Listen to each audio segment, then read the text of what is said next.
මව්පිය දෙදෙනා ආගෙවමි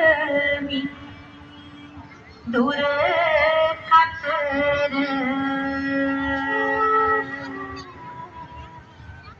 ආවාචත් ලැබ ගනු රිසි සිත් සතර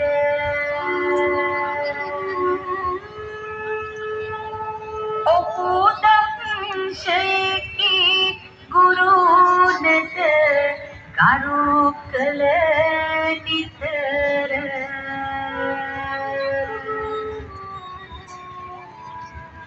නරදමු දෙවැනි සිතුවම අපි මඟ නොහැර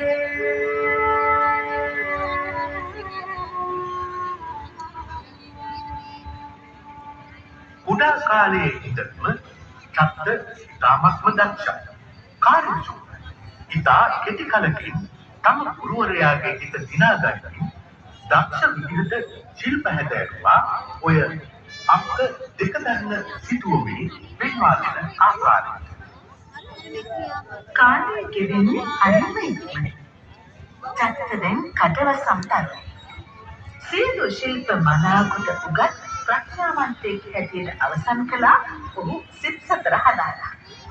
දැන් ඔහු සූදානම් වන්නේ නැවත Tamanගේ ගම රටවල සේවත් වෙනුවර බලා යන්නට. ඊට ප්‍රථම අවසර ගත යුතුයි මෙතෙක් කල ශිල්ප දුන් දයාබර ගුරුතුමාගේ. සියල්ල සූදානම් කරගත් චත්ත ගියා මුණ ගැහෙන්නට තම ගුරුවරයාට.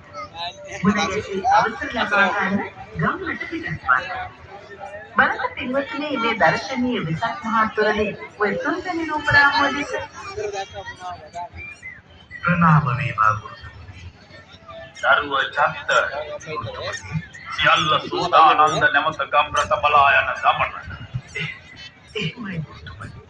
සියල්ල සෝදාන. කිනම් යාමයකද පිටත් වීමට බලාපොරොත්තුව. හිත අලුයම් යා. හිරුනේ කීමට ප්‍රථම පිටත් වීමයි අපේ බලාපොරොත්තුව.